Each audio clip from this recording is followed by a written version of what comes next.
man walah. Subhanaka la ilma lana illa ma 'allamtana innaka antal alimul hakim. Rabbi shrah li sadri wa yassir li amri wahlul 'uqdatan min lisani yafqahu qawli, amma ba'du. Teman-teman saudaraku sekalian saya muliakan, sebagai hamba Allah Subhanahu wa taala, insyaallah mudah-mudahan kita akan selalu dalam keadaan baik-baik saja. Apapun yang terjadi, Tuhannya tetap betul. Makanya boleh jadi kita libur pengajian, boleh jadi kita libur sekolah bagi yang sekolah, boleh jadi libur kerja, bahkan berhenti kerja, boleh jadi, tapi kita nggak pernah libur sebagai hambanya Allah Subhanahu wa ta'ala. Alhamdulillah, nikmat dari Allah Subhanahu wa ta'ala yang telah menginginkan kita, nikmat dari Allah Subhanahu wa ta'ala yang telah memilih kita sebagai hambanya. Nikmat besar, karunia besar dari Allah Subhanahu wa ta'ala, yang walaupun model-model kita kayak begini nih, dipilihnya kita untuk jadi orang yang lisannya menyebut nama Allah, yang hatinya ingat sama Allah, yang matanya membaca firman Allah. Sungguh demi Allah, andai tidak karena cinta Allah kepadamu, tidak akan dikaruniakan hal semacam ini. Andai tidak karena Allah sayang kepadamu, nggak akan ada ceritanya penutup aurat rapi terpakai di tubuhmu.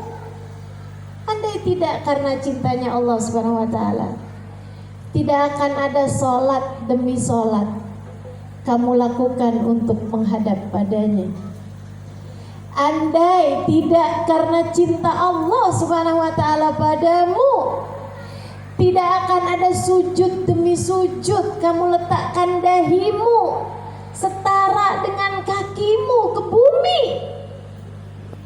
Andai tidak karena Allah sayang padamu.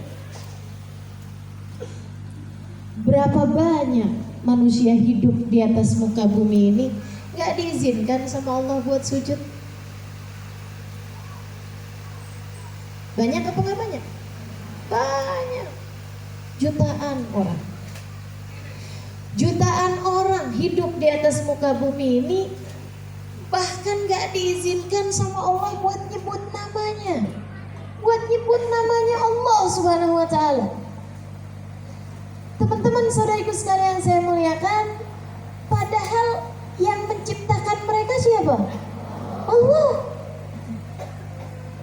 Yang menciptakan mereka Allah, yang ngasih rezeki sama mereka Allah, yang ngasih makan, ngasih nafas, menjalankan paru-paru, menjalankan ginjal, mengalirkan darah, memfusikan anggota tubuh sehingga organ tubuhnya semuanya berfungsi, menjalankan kakinya.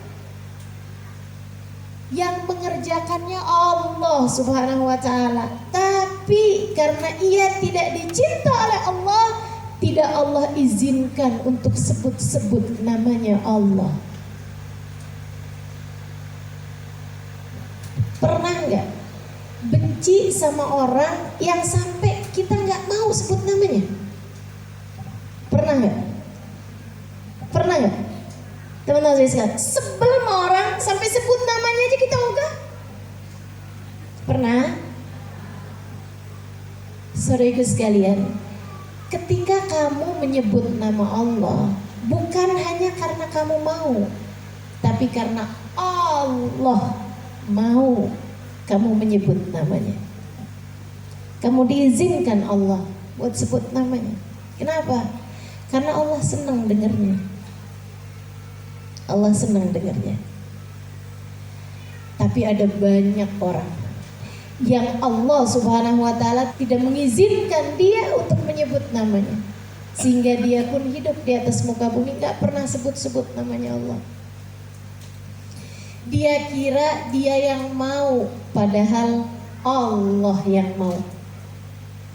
Padahal Allah yang mau. Allah gak suka dengar dia sebut namanya Allah Subhanahu wa ta'ala. Saya pernah baca nih, ada salah satu kisah dari orang-orang soleh. Teman-teman sih sekalian saya muliakan, ada satu wali min auliyaillah bercerita. Dia bilang ada orang soleh doa.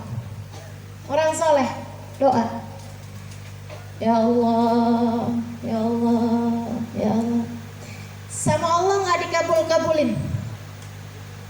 Sampai malaikat bilang, ya Allah, dia doa mulu kesian. Kasihin apa ya Allah? Dia lama nih doanya. Misalnya ya, ada adik-adik doa minta jodoh. Malaikat ikut matur, malaikat ikut bilang sama Allah, ya Allah kesian tuh, temen-temennya udah pada kawin, dia nggak dikasih-kasih juga nih jodohnya, kesian ya Allah. Apa kata Allah? Ungduru, tungguin, biarin aja dulu. Fa inni wahib, karena aku senang mendengarnya berulang-ulang memanggil namaku dan berdoa padaku. Ini nih jomblo terhormat. Jangan-jangan begitu kondisinya, ya.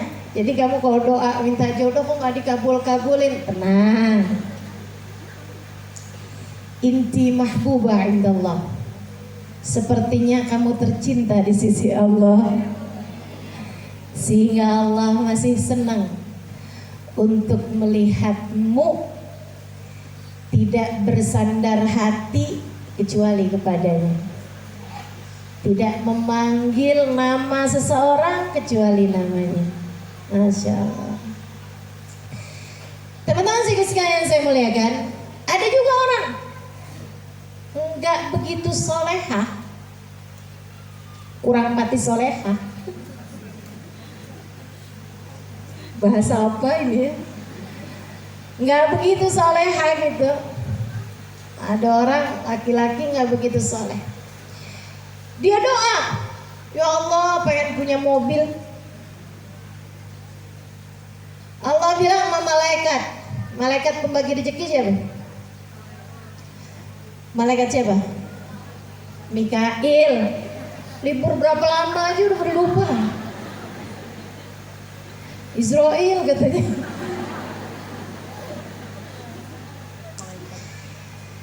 Allah bilang sama malaikat Mikail, bagi apa yang dia mau segera. Wih, cepet bener dikabulnya ya Allah.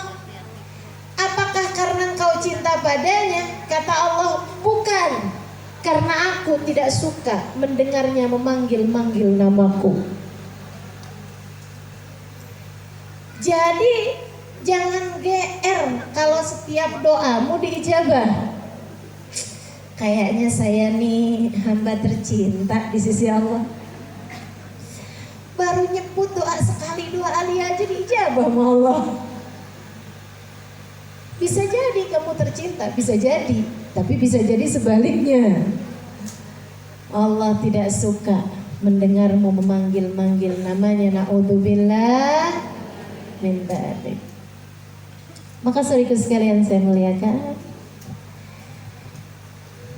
satu hal yang harus kamu yakini secara pasti, bahwa dengan kita dipilih Allah untuk menyebut namanya, untuk jadi hambanya, untuk sholat, untuk menghadap padanya, untuk baca Quran, untuk baca sholawat, untuk hadir di majelis, untuk duduk mendengarkan kajian ilmu, merupakan pertanda besar bahwa kamu adalah hamba yang diinginkan oleh Allah.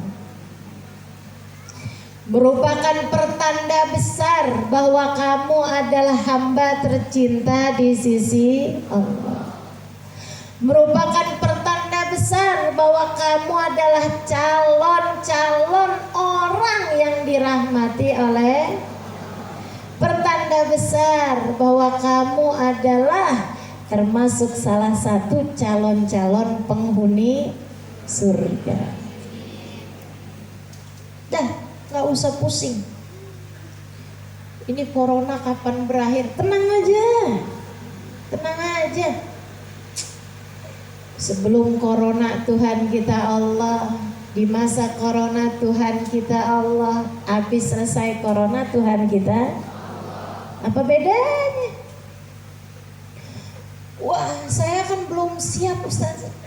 Belum siap apa? Belum siap mati. Emang kalau nggak ada corona nggak mati apa?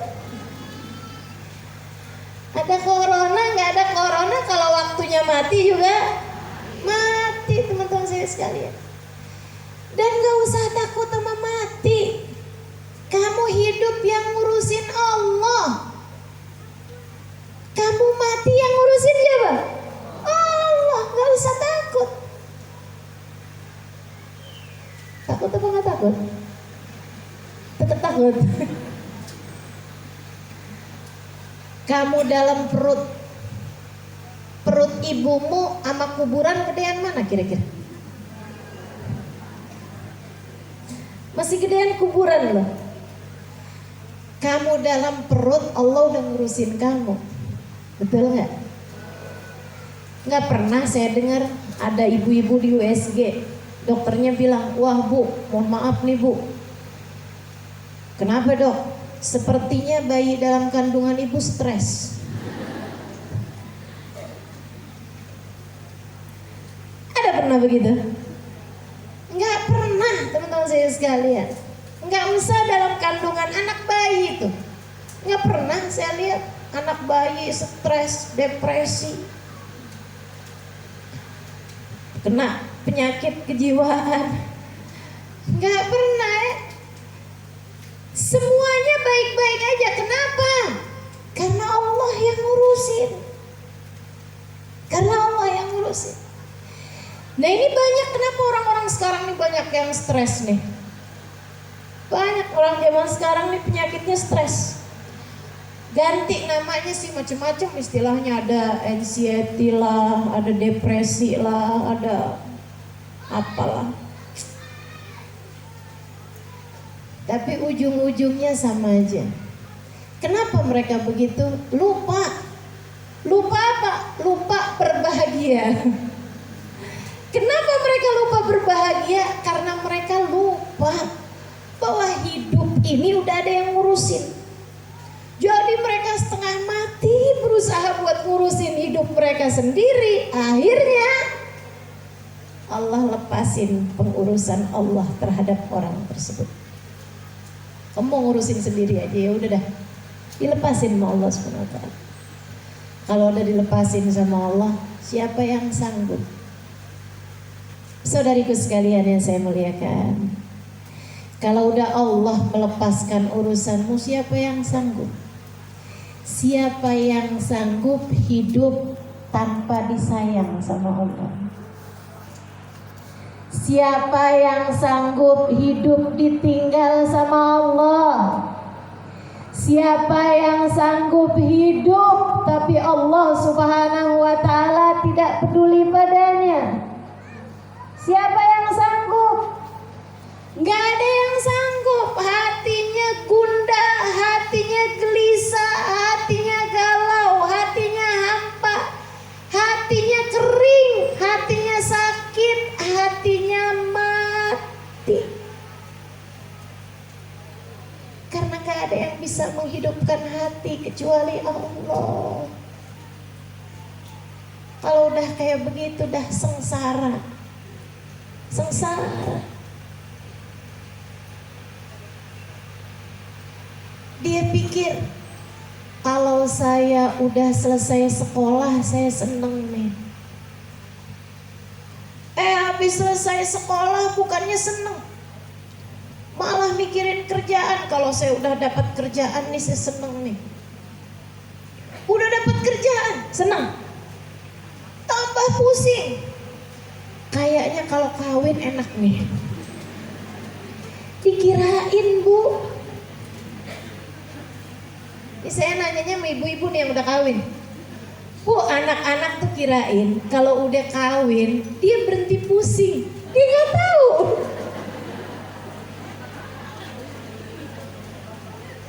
Ibu-ibu nih yang bisa jawab. Bu, inget-inget lagi zaman ibu belum kawin sama sekarang, pusingan mana?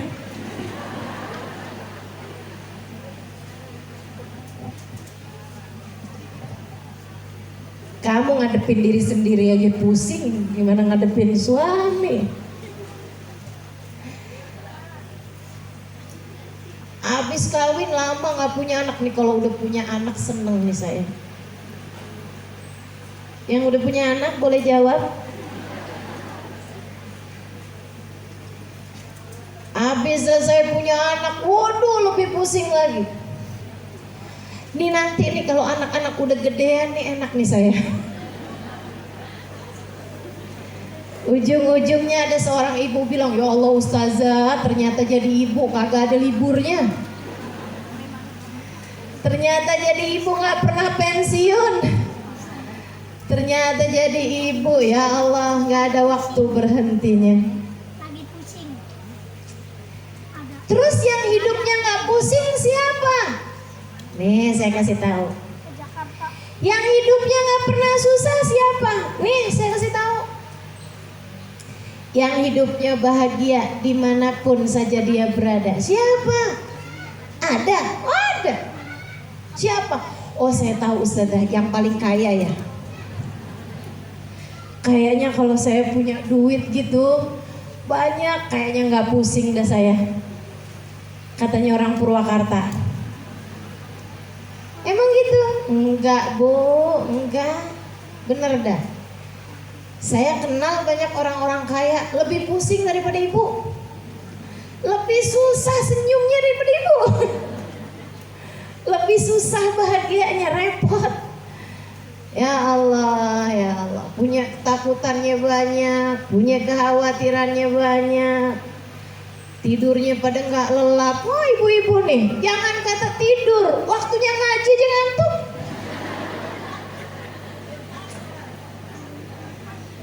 Masya Allah. Terus siapa yang paling bahagia?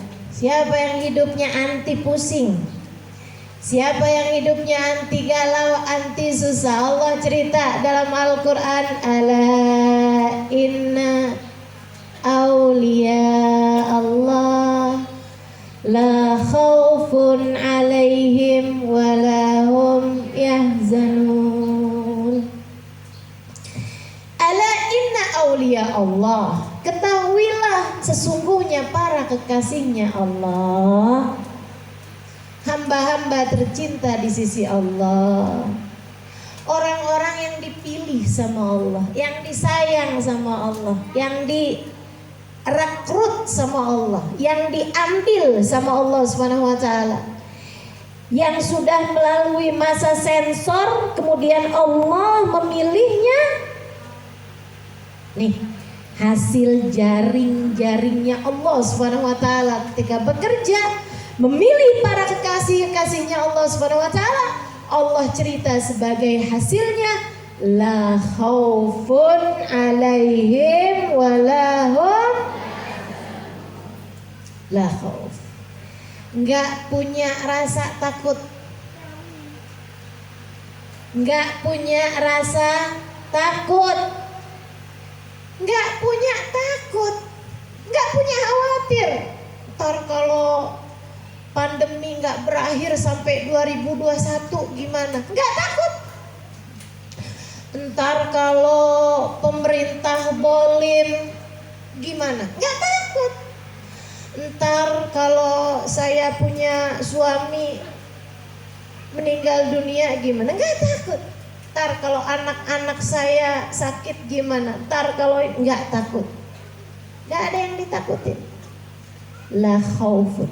Mereka nggak punya khawatir, nggak punya takut. Nanti kalau saya sakit gimana? Nanti kalau saya nggak sembuh juga gimana? Nanti kalau nggak ada takutnya. La khauf. Walahum yahzanun, bahkan gak pernah sedih hati. Nah, itu sifatnya para wali. Jadi kalau kamu ngerasa kayaknya saya kekasih Allah deh,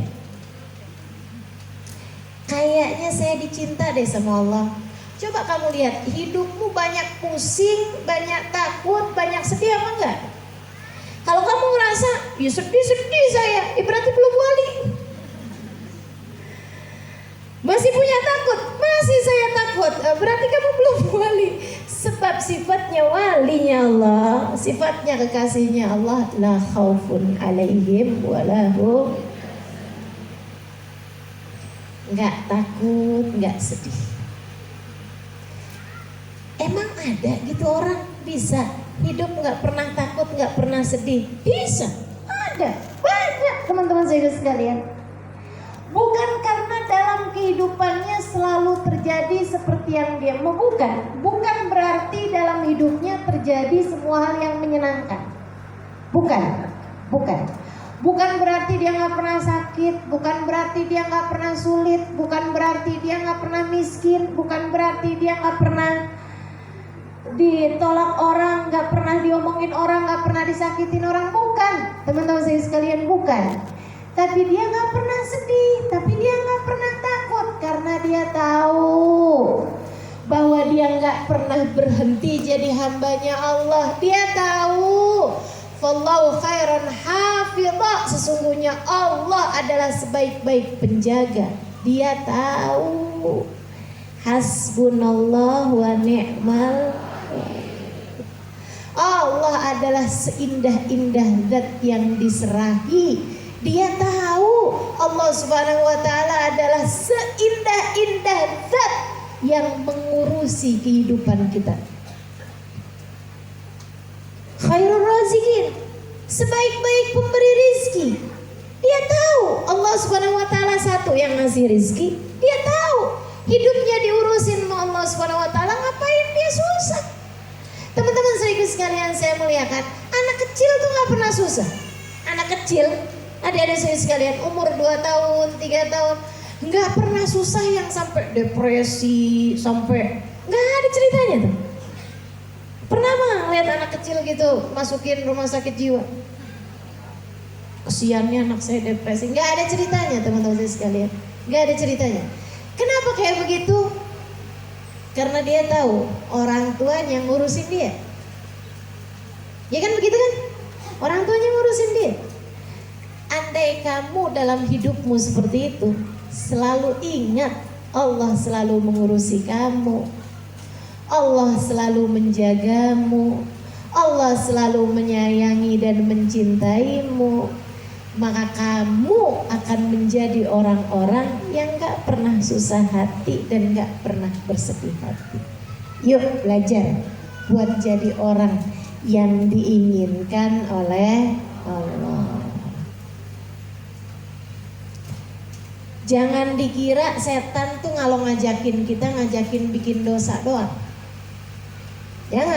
Jangan kamu kira saya nih nggak bisa baik-baik, kenapa digangguin sama setan? Atau kamu ngira saya kayaknya orang yang dicinta sama Allah nih karena saya jauh dari perbuatan dosa. Belum tentu. Karena setan itu teman-teman sekalian, kadang godain orang memang betul ngajakin dosa, kadang. Tapi seringkali nih setan tuh ngajakin kita buat sedih. Itu juga bisikannya setan. Jadi jangan diikut-ikuti. Ini lagi musim-musim pandemi kayak begini nih, waduh banyak banget ketemu orang yang takutnya di atas imannya. Ini bahaya nih. Takutnya di atas imannya. Teman-teman saya sekalian, hati-hati. Kamu takut takut boleh, wajar, tapi jangan sampai di atas keimananmu takutnya. Yang sampai bikin dia sama suami sendiri gak mau salaman, sama anak sendiri gak mau salaman. Masya Allah, Masya Allah. Ya kan gak sampai segitu juga. Kalau kamu takut katanya bisa ada virusnya, udah suruh cuci tangan dulu aja, habis itu salaman, kan begitu tuh. Ya ampun, takutnya sampai dia bikin dirinya sendiri baru batuk sekali aja kayak udah datang malaikat Israel. Kayaknya orang Purwakarta insya Allah aman ya ini ya, zona hijau soalnya. Orang Jakarta nih banyak nih kena penyakit jadi takut-takutan. Naudzubillah, naudzubillah. Jangan lupa yang ngurusin kita tetap Allah. Jangan sampai setan yang karena nggak punya banyak celah buat gangguin kita berbuat dosa, akhirnya kemudian masuk dari sisi yang lain, masuk dari bikin takut, bikin sedih, bikin sumpek, begitu kan ya? Bikin apa lagi? Bikin males ngerjain apa-apaan. Ini banyak nih penyakitnya orang zaman sekarang, pada mager, malas gerak, menyebut dirinya kaum rebahan. Dikit-dikit tinggal rebahan aja. Nonton TV rebahan, itu kelakuan tuh, Masya Allah. Justru di saat-saat seperti ini nih, kalau kamu belum keluar, waktumu untuk menyibukkan diri sebagai hambanya Allah. Ya gitu ya? Waktunya kita berbahagia dengan Allah Subhanahu wa ta'ala. Jadi hati itu kalau lagi sedih jangan diikutin. Ngikutin hati sedih, ngikutin setan. Coba kamu perhatiin. Sedih itu, sumpah itu, gelisah tuh, ujung-ujungnya pasti bikin kamu jadi nggak terima sama qada dan qadar. Dan itu penyakit paling berbahaya dalam hidup seseorang. Ujung-ujungnya tuh selalu kayak gitu. Kamu sumpah. Kenapa sumpah? Karena punya utang. Kalau kamu ikut-ikutin, jadi akhirnya ujung-ujungnya, ya Allah, kenapa sih hidup saya miskin amat? Jadi lama-lama ragu-ragu bahwa Allah pemberi rizki. Lama-lama akhirnya jadi nggak yakin Allah pemberi rizki. Akhirnya lama-lama jadi benar-benar iman tercabut dari dalam hatimu karena lupa bahwa Allah satu-satunya sang pemberi rizki. Bahaya teman-teman saya sekalian, bahaya. Penyakit namanya sumpah, penyakit namanya sedih. Gak usah, jangan pernah sedih. Kalau datang sedih jangan diikut-ikutin. Ayo nih, ayo coba inget-ingetin dirinya tuh. Kalau datang sedih jangan diikut-ikuti. Apalagi sampai bikin kamu jadi merasa saya adalah orang paling malang di dunia. Padahal tinggalnya gak di Malang juga. Paling nelangsa hidup saya. Ya Allah, kamu adalah orang yang sudah diberi karunia terindah yang Allah berikan kepada hambanya, berupa iman, berupa diakui oleh Allah sebagai hambanya. Maka kita syukuri teman-teman saya sekalian. Kita syukuri nikmat jadi hambanya Allah Subhanahu wa ta'ala. Berapa waktu yang lalu ada seorang ulama bilang, dia bilang kenangan paling indah kita di akhirat nanti adalah saat kita sujud. Kenangan terindah seseorang di akhirat nanti dari hidup di dunia adalah saat dia sujud. Karena yang lain-lain itu bisa jadi petaka di akhirat. Kesenangan-kesenangan dunia yang lain nih bisa jadi petaka di akhirat. Senang makan enak, di akhirat dihisab. Begitu dia diperlihatkan hisabnya nyesel. Aduh, kenapa tuh waktu di dunia saya makan enak? Dia nyesel. Jadi kenangan enaknya di dunia jadi kenangan buruk di akhirat. Kan begitu? Betul nggak? Saudaraku sekalian saya muliakan. Saya kemudian mikirin ucapan itu agak lama gitu. Kenangan seseorang hidup di dunia, masa dia sujud. Kenangan di akhirat ya, masa dia sujud. Saya pikir-pikir nggak usah di akhirat, di dunia juga gitu. Coba kamu ingat-ingatin. Kenangan-kenangan terindahmu di dunia adalah saat kamu sujud. Bukan hanya sujud dalam artian meletakkan dahimu ke bumi, tapi sujud dalam konteks yang lebih luas, yaitu saat patuhmu kepada Allah, saat tundukmu kepada Allah, saat kamu mengikuti jalannya Allah Subhanahu wa ta'ala. Itu saat terindahmu hidup di dunia. Coba kamu ingat, buat ibu-ibu nih ya, Bu, waktu zaman ibu pacaran gak sih?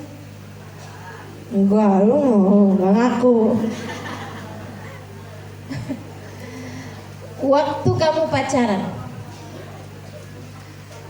saat-saat pacaran tuh kalau lagi diinget-inget, aduh, indah bener. Hati yang ngelihat apa aja inget dia. Saat-saat waktunya teleponan, belum ya, zaman ibu-ibu pacaran belum ada telepon ya? Nggak ada katanya, berarti mengakui kalau pacaran dulu. Yang pacarannya udah zaman-zaman kemarinan nih, yang udah mulai ada teleponan. Lagi zaman teleponan, yang teleponnya itu yaudah kalau gitu ya, dari jam 8 nih sampai jam 10. Kuping sampai panas. Habis itu bilang udah ya, iya udah. Kalau gitu kamu tutup deh, kamu aja yang tutup. Nah, kamu aja yang tutup. Kamu dong tutup duluan. Sampai terdengar azan subuh.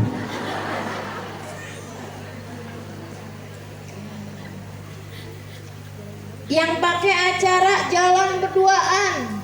Kemudian kita mau makan di mana ya? Di ini aja. Enggak ah, di itu aja. Enggak ah, di ini aja. Enggak makan-makan mereka. Sampai ditemukan mati kelaparan. Teman-teman sekalian yang saya muliakan, lagi masa-masa pacaran, mereka mengingatnya sebagai sebuah kenangan indah. Tapi habis itu dia meninggalkanku saat sedang sayang-sayangnya. Dia menghilang tanpa bekas ketika aku meminta dia untuk melamarku. Ya Allah, ya Allah. Ketika putus, jangankan di akhirat, saat putus, teman-teman saudara sekalian, saat putus, jadi kenangan indah apa kenangan buruk? Dulu-dulu, tiap kebayang-bayang dia, rasanya hati deg-degan. Begitu udah putus, tiap kebayang dia, pengen ngeludah. Masya Allah. Betapa sebuah kenangan yang kita kira baik, yang kita kira indah, masih baru di dunia aja sudah bisa berubah menjadi kenangan buruk, teman-teman. Betul? Betul? Apa kenangan terindahmu saat malam pertama Ustazah? Katanya nih, beneran apa? Itu ya, yang dia bilang saat malam pertama adalah kenangan terindah. Saya yakin tuh yang ditanya jawabnya gitu, kawinnya baru berapa lama? Kalau kawinnya baru setahun, 2 tahun, 3 tahun, paling banter 5 tahun deh, masih bisa. Kalau ditanya kenangan terindahmu, dia bisa bilang kenangan terindah saya adalah saat saya menikah, saat saya ijab kabul, saat datang malam pertama, gitu ya. Tapi kalau lagi kesel sama suami, bisa nggak kamu jadiin itu sebagai kenangan terindah? Dia yang udah kawin lama tahu nih kebenaran dari ucapan saya, tidak bisa diganggu gugat. Betul ya Bu ya? Halo? Ini kenapa yang jawab betul? Adik-adik nih. Kawin juga belum, kamu nggak tahu apa-apa. Teman-teman sekalian, saya muliakan, betapa sebuah kenangan manis bisa berubah menjadi kenangan buruk hanya di saat kamu masih hidup di atas muka bumi ini. Sehingga sekalian saya muliakan, ada ibu-ibu nih, anaknya minta dibeliin sepeda motor, nabung-nabung, si ibu kepengen bisa kreditin sepeda motor buat anaknya. Pas dia bisa beliin atau dia bisa kreditin, dia datengin motor, anaknya seneng, bahagia luar biasa. Sampai beberapa hari, beberapa bulan, tiap kali dia ingat kebahagiaan anaknya saat dikasih motor, dia seneng bener. Saudara sekalian saya muliakan, satu hari dia dengar kabar anaknya kecelakaan naik motor tersebut. Kenangan indah atau kenangan buruk? Kenangan buruk. Maka jangan salah, yang kamu kira indah pada saat sekarang bisa jadi sudah akan merupakan kenangan buruk bagimu masih di saat kamu di atas muka bumi ini, kecuali saat sujudmu kepada Allah, kecuali saat patuhmu kepada Allah, kecuali saat kamu menyibukkan diri dengan Allah, nggak akan pernah kamu sesali. Nyesel saya hadir majelis, pernah? Nyesel saya baca sholawat waktu itu tuh banyak-banyak, ya ampun. Pernah? Nyesel saya kemarin kenapa di bulan Ramadan kebanyakan khatam Qur'annya, pernah? Gak akan pernah. Sehingga sekalian, betapa nggak usah nunggu akhirat, masih di dunia ini, kenangan terindahmu adalah saatmu bersama dengan Allah. Ahla hayatan, hidupmu paling manis. Asfa aukata, waktumu yang paling indah adalah saatmu bersama dengan Allah Subhanahu wa ta'ala. Saat hatimu lagi ingat sama Allah, saat zikirmu, saat sujudmu, saat ibadahmu, saat baca sholawat, saat dengerin sesuatu tentang Allah, saat diingetin tentang Nabi Muhammad, itu akan menjadi ahla hayatan, menjadi waktumu paling indah di dunia sebelum kelak di akhirat. Akan jadi waktumu paling indah, teman-teman saya sekalian, di duniamu sebelum kelak di akhiratmu. Maka jangan salah-salah, maka jangan biarkan setan masuk dalam hidupmu itu. Jangan biarkan ada siapapun yang mengelabuhimu untuk membuatmu sibuk dari selain Allah. Dia hanya akan menggariskan kenangan-kenangan buruk yang akan kamu sesali di dunia sebelum kelak di hari akhirat. Masih baru di dunia nih, orang yang hidupnya sama Allah terus, la khaufun alaihim walahum, nggak pernah susah, nggak pernah sumpah.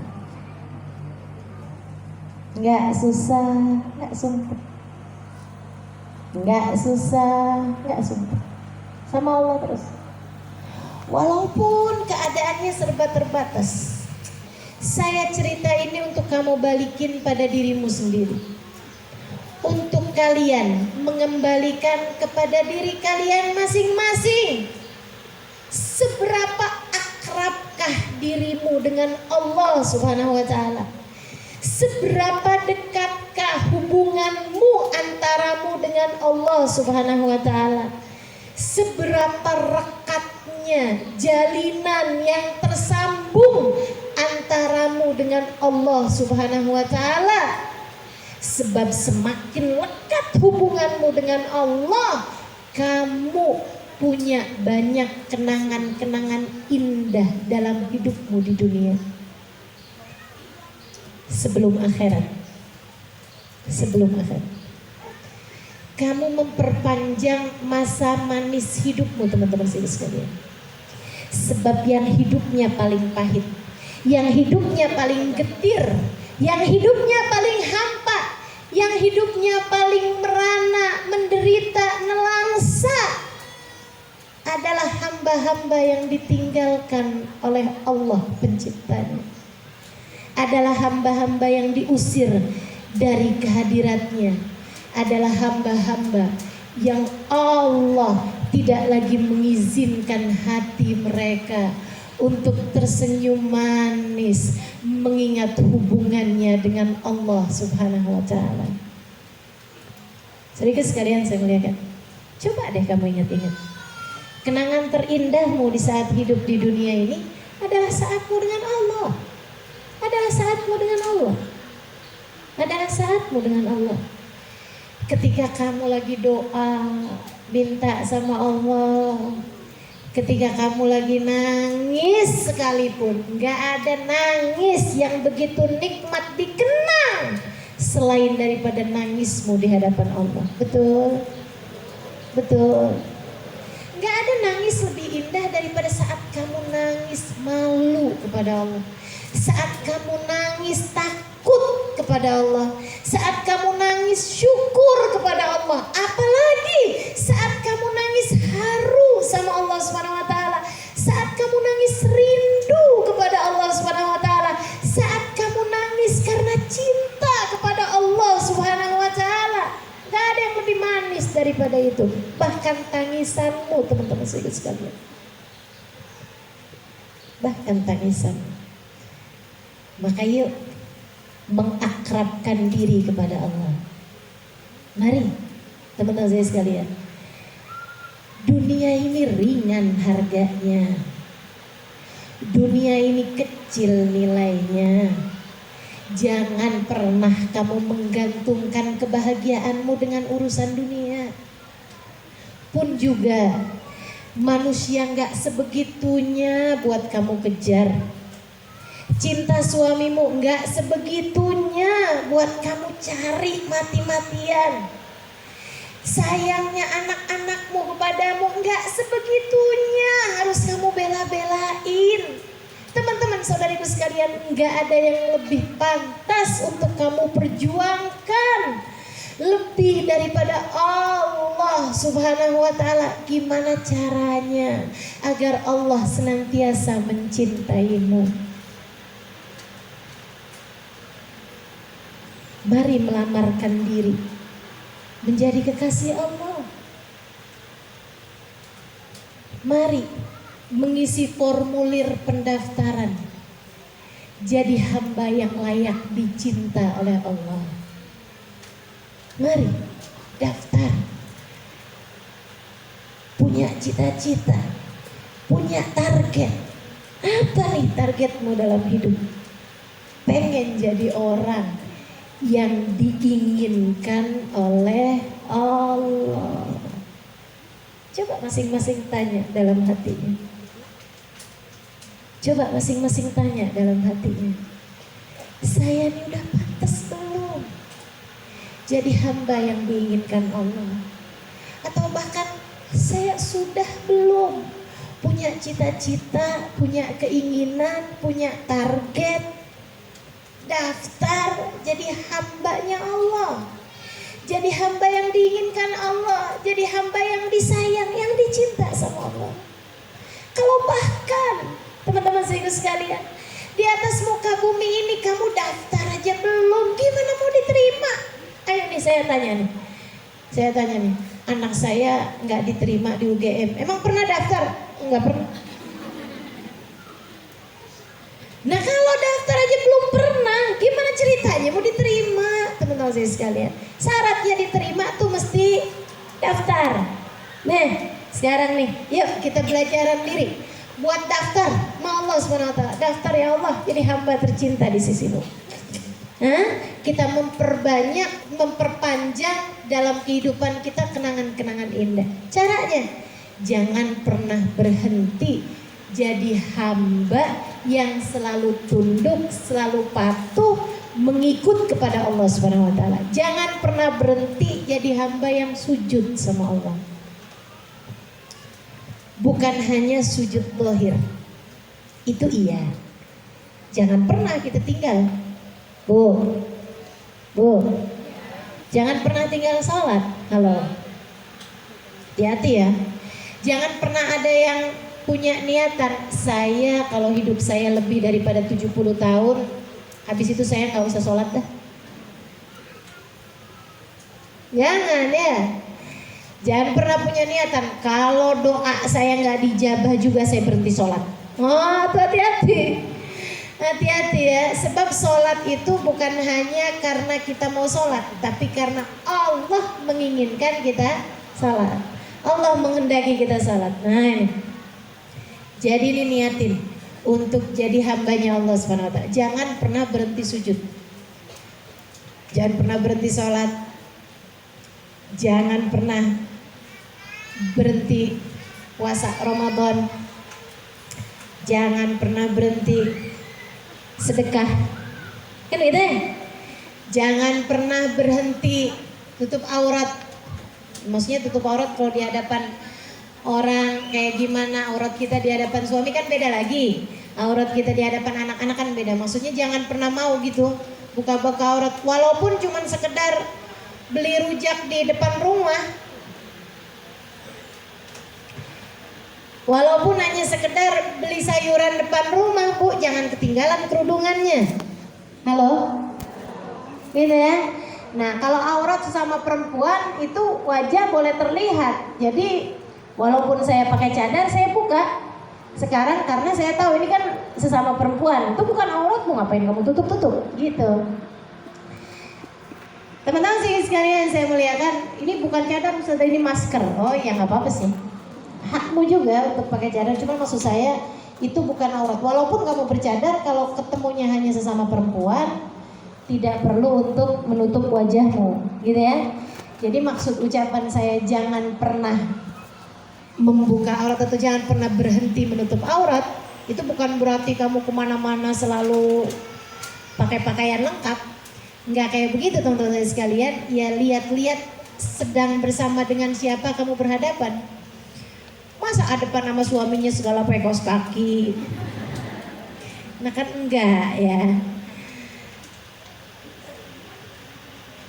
Jadi niatkan dalam hidupmu ini jangan pernah berhenti menjadi hamba yang taat sama Allah. Taat sama Allah. Nanti kalau hidupmu udah terus-terusan kamu hadirkan Allah, kamu ingat sama Allah, kamu taat sama Allah. Saudaraku sekalian yang saya muliakan, Allah bilang, fa idza ahbabtuhu kuntu sam'uhu alladhi yasma'u biha wa basarahu alladhi yabsiru biha wa lisanuhu alladhi yatakallam bihi wa yadahu alladhi yabtish biha wa rijluhu alladhi yamshi 'alayha wa idza sa'alani la'u'tiyanna wa idza ista'adani la'u'idhanna. Kata Allah dalam salah satu hadis qudsi, aku apabila mencintai seorang hamba, ini kan ceritanya kita daftar nih sama Allah. Ya Allah, saya daftar jadi hamba yang kau inginkan. Selain daftar, kan kita penuhi persyaratannya. Apa ya Allah syaratnya? Jangan maksiat, jangan dosa. Kita kerjain dah semampu kita. Tiap kali kita ngerjain dosa, kita istighfarin, kita mintain ampun sama Allah. Dan gak usah takut teman-teman sekalian, gak apa-apa. Kamu bikin dosa gak apa-apa. Yang penting sesudahnya kamu istighfarin, kamu nyeselin, kamu minta sama Allah, ya Allah ampunin. Jangan sampai kesedihanmu sesudah berbuat dosa menghalangkanmu dari punya kepercayaan diri untuk bertaubat. Itu kerjaan setan. Allah percuma kamu taubat, dosamu udah kegedean. Percuma kamu taubat, habis itu juga kamu ulangin lagi, itu namanya taubat sambel. Kamu nyesal tapi habis itu dikerjain lagi. Itu tuh ucapan-ucapannya setan itu. Ucapan-ucapannya setan. Jangan. Nih kita niat nih, ya Allah saya mau ninggalin dosa. Saya mau ninggalin dosa karena saya mau daftar buat jadi hamba yang tercinta. Dan saya tahu Engkau meletakkan murkamu, marahmu ada pada perbuatan dosa. Ya Allah saya niat gak mau bikin dosa. Kalau kemudian sesudah kamu niat gak mau bikin dosa, kamu bikin lagi dosa, gak apa-apa teman-teman saya sekalian. Taubatin aja, istighfarin aja, mintain ampun sama Allah. Ya Allah maaf ya Allah, maaf ya Allah, tadi kok saya pegangan tangan ya sama dia.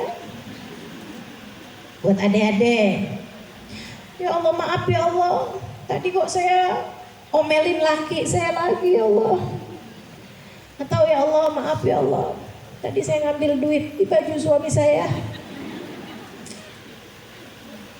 Itu kan dosa juga, ya enggak? Teman-teman sekalian saya muliakan, tiap kali kamu habis bikin dosa, kamu minta maaf. Kalau dosanya sama manusia, kayak tadi sama suami, ya minta maaf juga sama suami, kan gitu ya. Nah tapi lebih daripada itu minta maaf sama Allah Subhanahu Wa Taala, minta ampun. Habis itu kemudian kamu kerjain taat lagi. Jangan sampai kamu bikin dosa yang kamu nggak punya kepercayaan diri buat taubat karena kamu kira dosamu nggak diampuni sama Allah. Akhirnya nyegah kamu dari ngerjain taat, ngerasa nggak pantas. Ya nggak usah sholat, saya tuh nggak pantas, orang kayak saya masa mau sholat. Gitu akhirnya. Saya nggak mau doa, masa orang kayak saya mau dikabul doanya. Aduh saya nggak pantas mau doa. Itu kerjaan setan. Saya nggak mau hadir majelis taklim kayak orang solehah aja saya. Itu kerjaan setan. Itu ulah setan, mencegahmu dari berbuat taat karena merasa kamu nggak layak. Teman-teman saudara sekalian, kayak apapun kita sebenarnya memang nggak layak untuk dipanggil kehadirat Allah SWT buat ibadah. Tapi Allah yang punya kelayakan untuk kita sembah. Karenanya sembahlah Allah karena Allah berhak untuk itu. Jelas ya? Jadi kamu kalau ibadah jangan melihat kepada diri kamu, melihat kepada Allah yang memang pantas disembah. Habis itu syaratnya, teman-teman saya sekalian, ngerjain taat, ninggalin dosa. Kan itu tuh persyaratan untuk menjadi hamba yang tercinta di sisi Allah SWT. Dan kemudian hadirkan Allah. Hadirin. Sering-sering ingat sama Allah teman-teman saya sekalian. Diam-diam yang diingat Allah, gitu. Itu gimana caranya Ustazah? Dilatih. Kita kalau nggak ngelatih nggak bisa. Aulia-aulia itu melatih diri mereka untuk selalu ingat sama Allah SWT. Latih. Belajarlah, nih cobain ya nanti ya. Pulang, ngelihat suami. Jangan hanya sebagai fulan bin fulan, tapi ingetin dia hambanya Allah. Allah jadikan ketaatan saya sama dia adalah cara Allah buat bikin saya dicinta. Nih kan melamar nih, melamar diri jadi kekasih Allah, melamar diri jadi orang yang dicinta sama Allah. Itu ada persyaratannya. Kamu harus hormati hamba-hambaku. Salah satu persyaratannya gitu. Nah, jadi salah satu persyaratan kita adalah untuk menghadirkan Allah pada semua hamba-hambanya Allah. Ngelihat siapapun ingat Allah. Dengan ini maka akan sedikit sekali sakit hatimu, teman-teman. Ini saya ajarin salah satu cara bahagia nih. Diingetin benar-benar, dipikirin benar-benar ini ya. Teman-teman sekalian saya muliakan, kalau kamu bisa menghadirkan Allah dalam diri siapapun yang kamu temui, maka akan sedikitlah sakit hatimu terhadap orang. Malah kalau kamu sudah mampu menghadirkan Allah, ngelihat siapapun kamu ingat Allah, nggak bakalan pernah sakit hati. Itu sirnya, itu rahasianya. Kenapa Hubabah Nur binti Alwi selalu bisa tersenyum kepada siapapun aja? Karena dia nggak ngelihat orang, dia ngelihat Allah dalam diri setiap orang. Itu sebabnya kenapa Habib Abdullah bin Muhammad bin Alwi bin Syihab selalu bisa menghafal nama setiap orang. Kenapa dia bisa ingat nama setiap orang? Karena dia nggak ngelihat orang, dia ngelihat Allah dalam diri setiap orang. Yang harus selalu dia hormati, harus selalu dia muliakan sebagai salah satu persyaratan untuk menjadi hamba yang tercinta di sisi Allah. Ini ngelihat setiap orang, apalagi orang yang Allah secara khusus menjadikan kunci surgamu, jalan ridhonya Allah kepadamu melalui dia. Suamimu, orang tuamu, anak-anakmu, saudara-saudarimu, apalagi gurumu yang mengajarkan kamu, yang mengingatkanmu kepada Allah, ngasih tahu jalan menuju Allah Subhanahu wa taala. Saudariku sekalian yang saya muliakan, kunci surga Allah Subhanahu wa taala, ridhonya Allah Subhanahu wa taala, Allah jadikan lewat keridhaan mereka. Dengan itu, saudariku sekalian, kamu akan cinta sama siapapun, dan dengan itu pula kamu akan hormat sama siapapun. Melihat Allah dalam diri setiap orang. Sayyidina Sufyan Ats-Tsauri bilang, "Mut 30 sanah ma kallamtu ahada." Sejak 30 tahun hidup saya yang terakhir, saya nggak pernah ngobrol sama orang. Saya nggak pernah ngomong sama orang. Murid-muridnya udah bilang, "Kallamtani ya Syekh." Engkau ngajak ngobrol saya hari itu, wahai Syekh. Engkau ngajak ngomong saya hari itu, Syekh. Anak-anaknya bilang, kau berbicara sama saya, Abah. Abahnya bilang, "Ma kallamtukum innama kallamtu Rabbi." Saya nggak pernah ngajak ngobrol sama kalian. Saya selalu berbicara dengan Allah, sebab saya melihat Allah dalam diri kalian semuanya.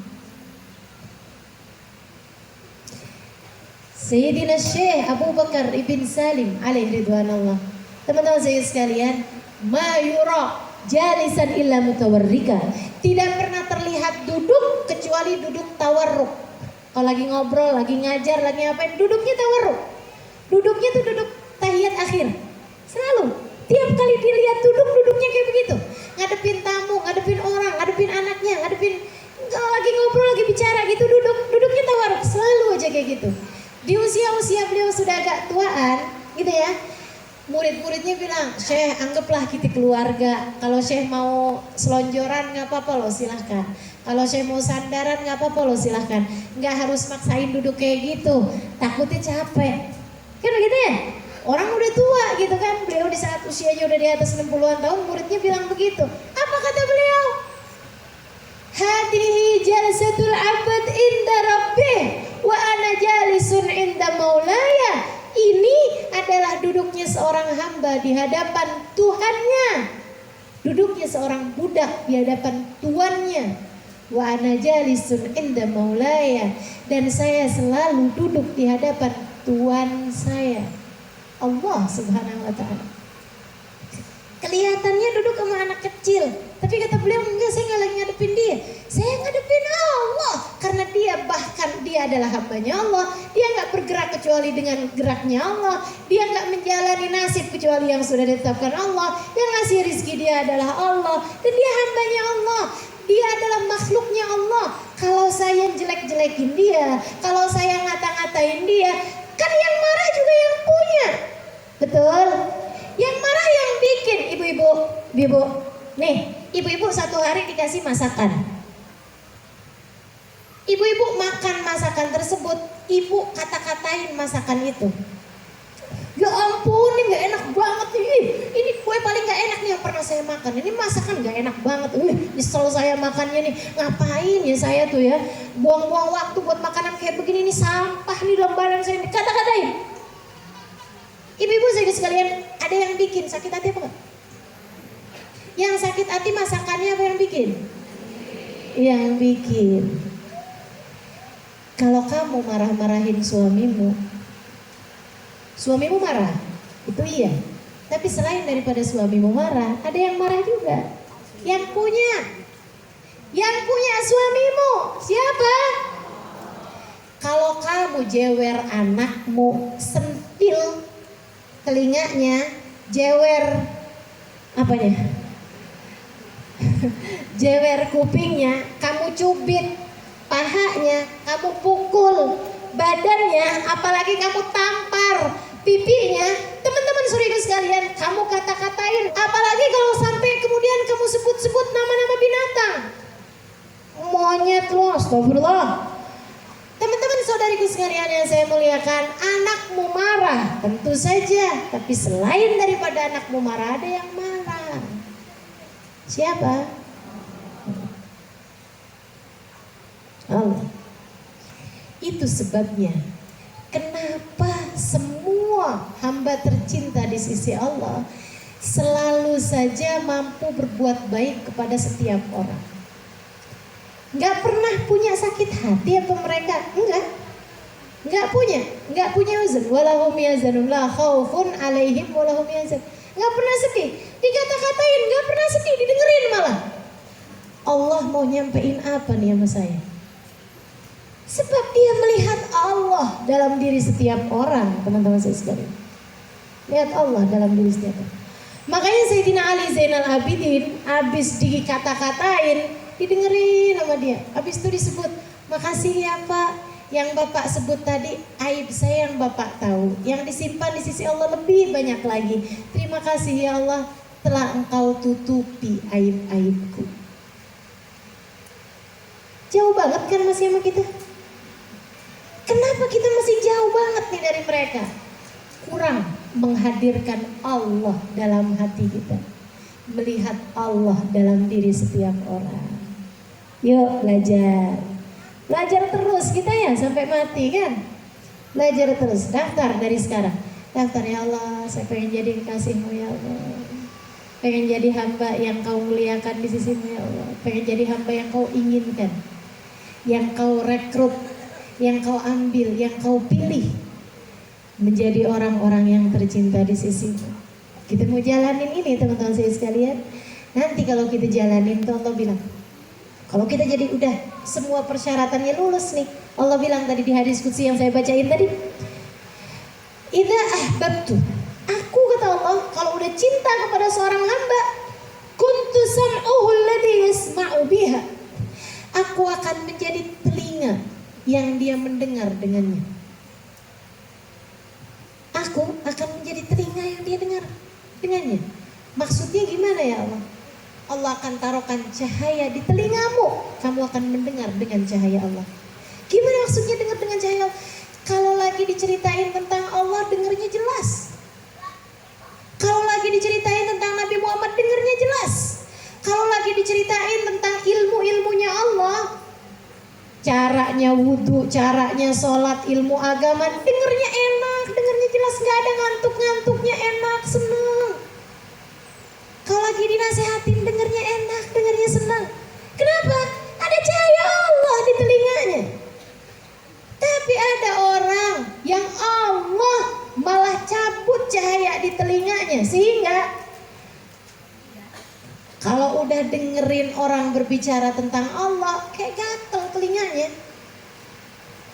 Kalau ada orang lagi cerita tentang hari sesudah kematian, udah deh, lo akhirat mulu lo. Kita kan masih hidup di dunia. Maksud kamu kita mau cerita urusan akhirat ntar sekalian praktek gitu? Nah kan gak mungkin ya kan? Maka teman-teman saya sekalian saya muliakan, kalau dengerin ulama, ya Allah tinggal ngeliatin jam mulu. Ini kapan kelarnya sih ustazah nih, lama bener dah ngomongnya. Nanti nyum lapar nih. Di sini sih nggak ada. Ini sih hamba-hamba yang sudah ada cahaya di telinganya. Nggak ada tuh saya liatin. Palingan cuman yang lagi agak sandaran, rada ngantuk doang itu mah. Apa-apa normal, ya nggak? Saudara sekalian saya muliakan, masya Allah. Itu tuh hamba-hamba yang tercinta di sisi Allah Subhanahu Wa Taala. Telinganya seneng dengar kebaikan, ada cahaya di telinganya.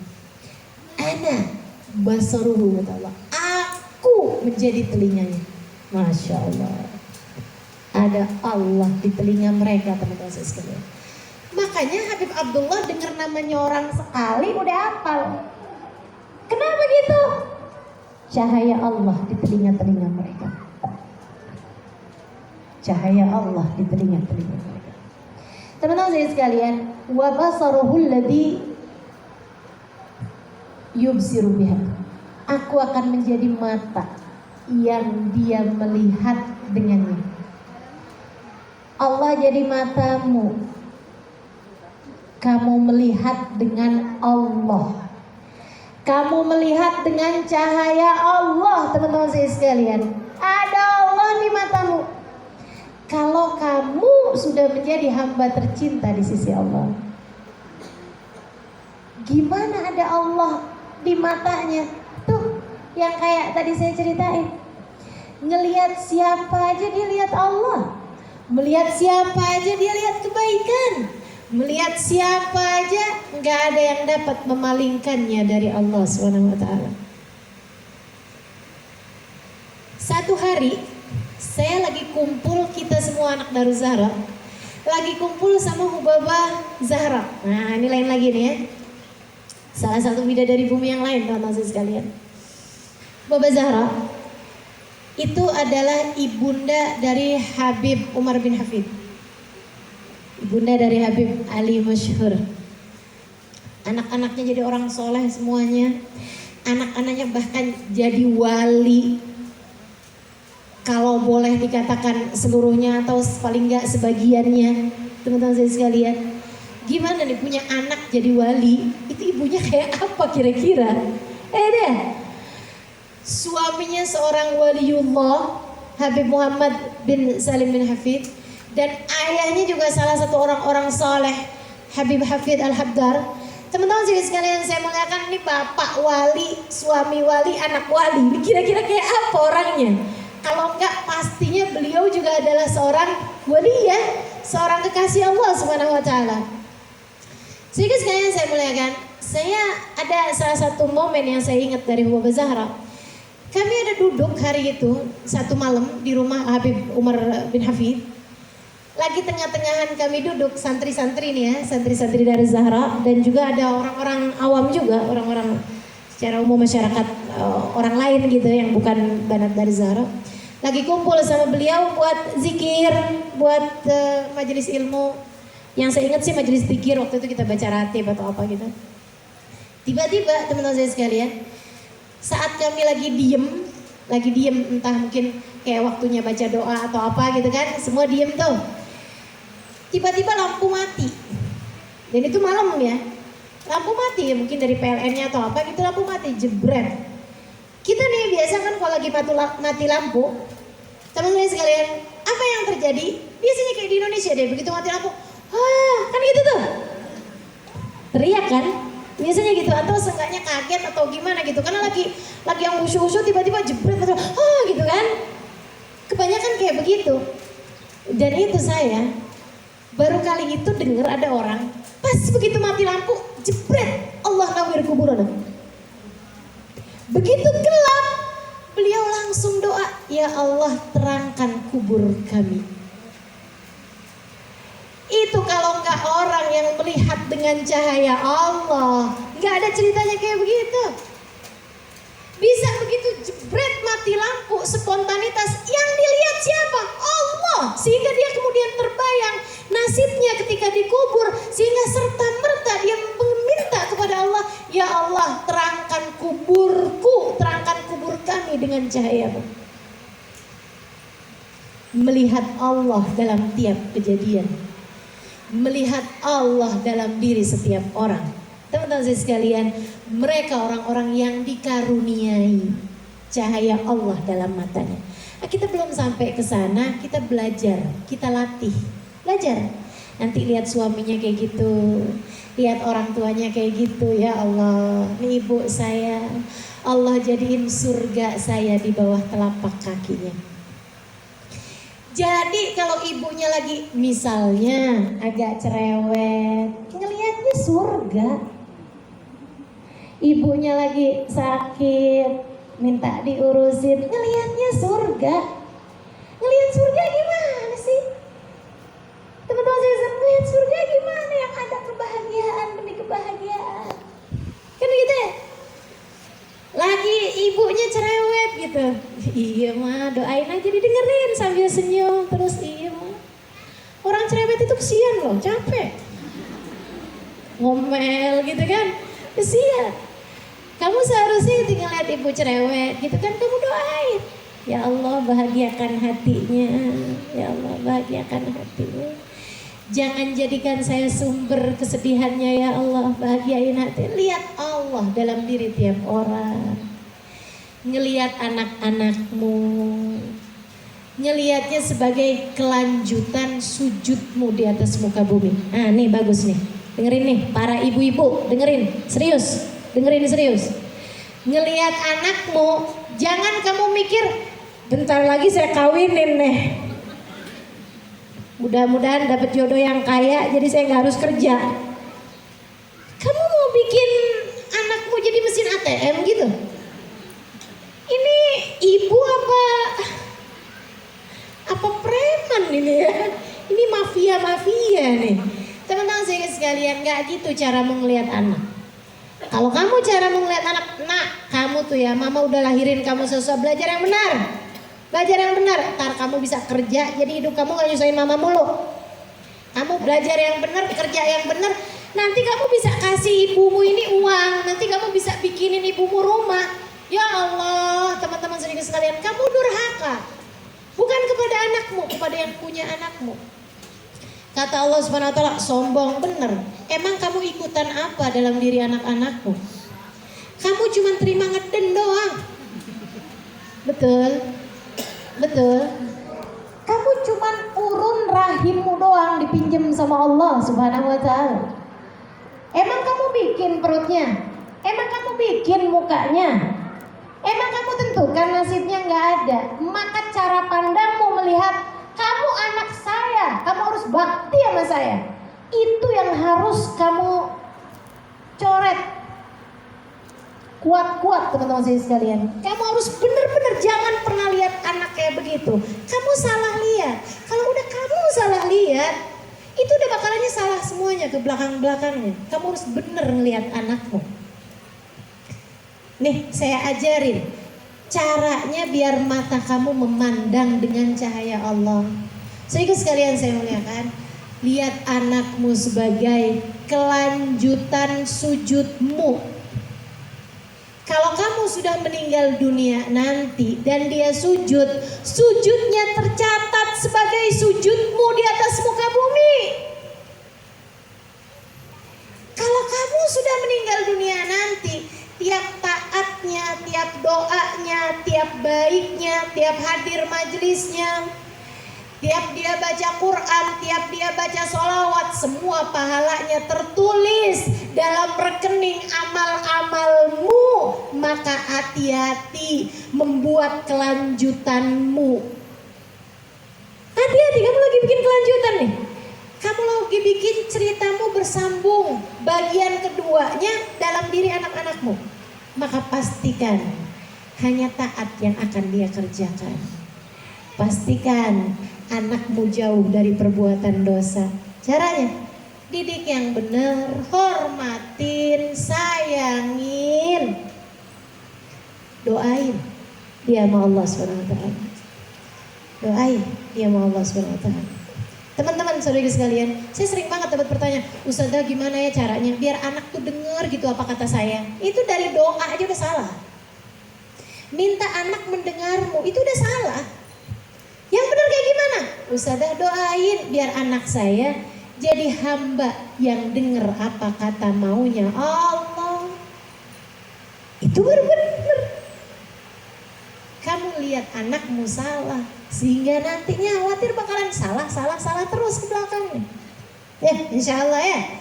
Kuntu sam'uhu alladhi yasma'u biha wa basaruhu alladhi yabsiru biha wa yadahu alladhi yabtish biha. Aku akan jadi tangan, kata Allah nih. Kalau aku cinta sama seorang hamba, aku akan jadi tangan.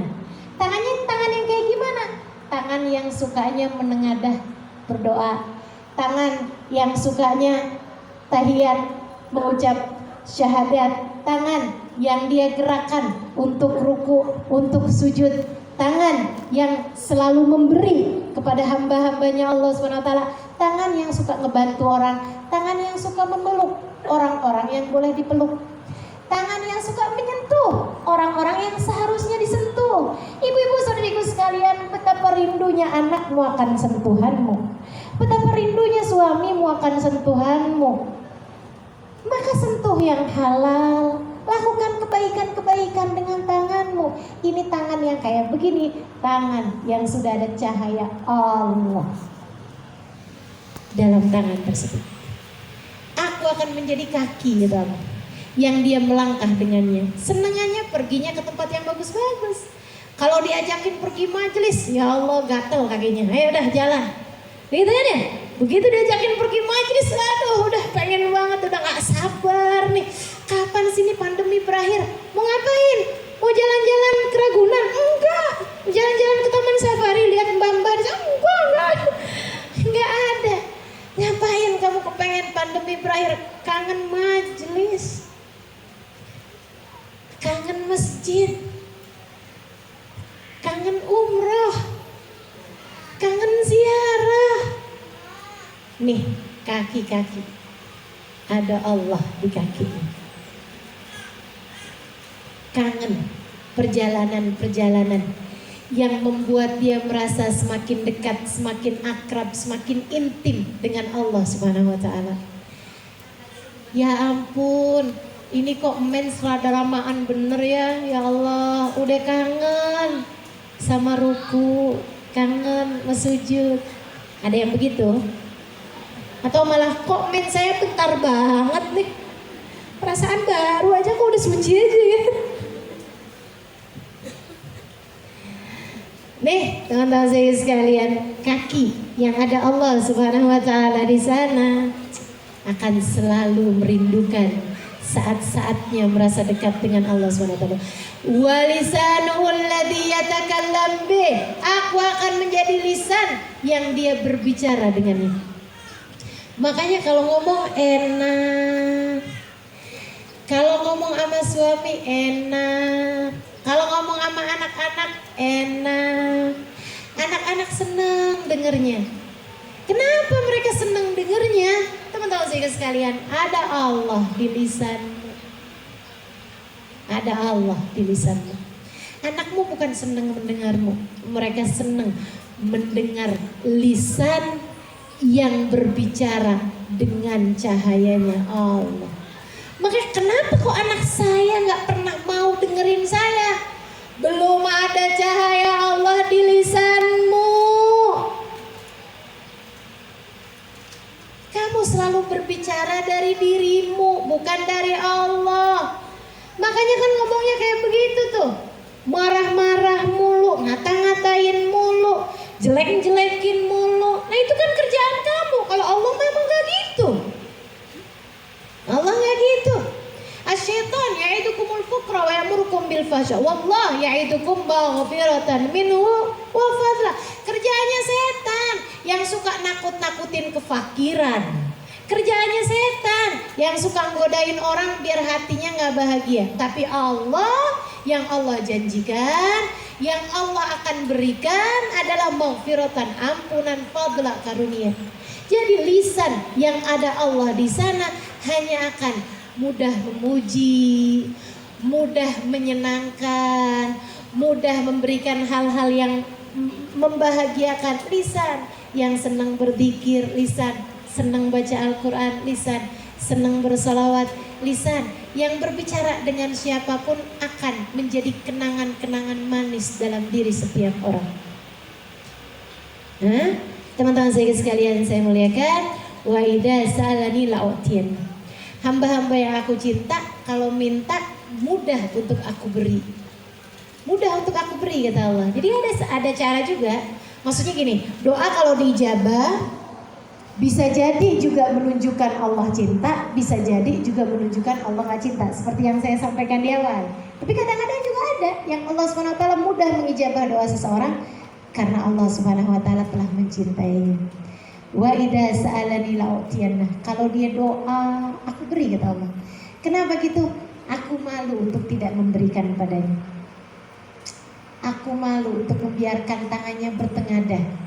Kemudian aku tolak begitu aja. Allahnya malu. Kenapa? Karena dia malunya besar kepada Allah SWT. Allah pun malu padanya.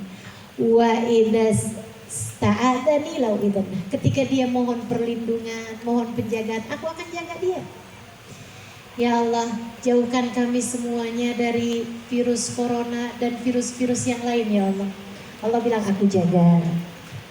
Ya Allah, kangen hadir majelis lagi ya Allah. Segera bukakanlah pandemi ini sehingga kami bisa majelis-majelis lagi ya Allah. Allah ijabah. Ya Allah, ampuni semua yang hadir di masjid. Allah ijabah. Teman-teman saya sekalian saya muliakan. Dan Allah tuh kalau udah cinta sama seseorang diijabah gak tanggung-tanggung. Gak tanggung-tanggung. Ada orang teman-teman saya sekalian masuk. Sayyidina Umar lihat ada orang masuk ke rumah Sayyidina Umar, seorang waliullah. Jadi dia ngelihat Umar bin Khattab, dia ngelihat ada orang, saudara sekalian saya muliakan, masuk ke dalam sebuah rumah, rumahnya orang soleh, salah satu sahabat, masuk bawa dosa, keluar udah nggak ada lagi dosa yang tersisa. Kenapa begitu? Kata Sayyidina Umar, saya nggak tahu seberapa besar ampunan yang Allah turunkan kepada sahibul bait sampai-sampai bikin orang masuk dalam rumah berdosa segede gunung. Hanya beberapa menit saya lihat orang tersebut keluar dari rumah itu sudah nggak ada lagi dosanya yang tersisa. Allah ampunin dosa seseorang hanya karena orang tersebut masuk rumahnya orang soleh. Makanya teman-teman saya sekalian jangan salah. Bahkan sekedar berkunjung, pastikan kamu gak berkunjung kecuali kepada orang soleh. Jangan dikira kita datang kepada ulama, kita datang kepada aulia, itu sama kayak kita datang kepada pejabat, sama kayak kita datang kepada rumahnya orang biasa-biasa, misalnya gitu ya. Gak sama, saudara sekalian, gak sama. Sebab mereka, begitu mereka minta, ya Allah ampuni saya, ya Allah ampunilah semua orang-orang, semua hamba-hambamu, itu doanya dia tuh diijabah sama Allah Subhanahu wa taala. Enggak main-main doanya. Sampai-sampai saudara sekalian saya muliakan, Sayyidina Abu Bakar As-Siddiq radhiyallahu taala anhu lewat di sebuah kuburan. Saat beliau lewat di sebuah kuburan, beliau doa, ya Allah ampuni semua orang yang ada di dalam kuburan tersebut. Jatuh bulunya, satu bulu kakinya beliau. Allah kemudian memerintahkan malaikat, wahai malaikatku, angkat azab demi semua orang yang akan dikubur di kuburan ini, yang sekarang dikubur di kuburan ini, dan orang yang akan dikubur di kuburan ini. Wahai para malaikatku, sebab aku malu menyiksa seseorang di dalam sebuah kuburan yang pernah dijatuhi satu helai bulunya Abu Bakar As-Siddiq di sana. Allah kalau cinta sama seseorang nggak main-main. Kamu kalau dicinta sama Allah, Allah akan angkat adab dari orang tuamu, dari anak-anakmu, dari saudara-saudaramu. Allah akan ampunin dosa bahkan tetangga-tetanggamu, semua orang yang pernah duduk bersebelahan denganmu. Kamu jadi rahmatnya Allah yang tersebar di atas muka bumi. Maka mari mengakrabkan diri kepada Allah. Maka mari mendekatkan diri kepada Allah. Maka mari mendaftar menjadi kekasih Allah Subhanahu wa ta'ala. Rabbana zalamna anfusana wa illam taghfir lana wa tarhamna lanakunanna minal khasirin. Rabbana atina fid dunya hasanah wa fil akhirati hasanah wa qina adzabannar. Terima kasih atas segala perhatiannya. Kurang lebihnya mohon maaf. Billahi taufiq wal hidayah wal afu minkum. Assalamualaikum warahmatullahi wabarakatuh.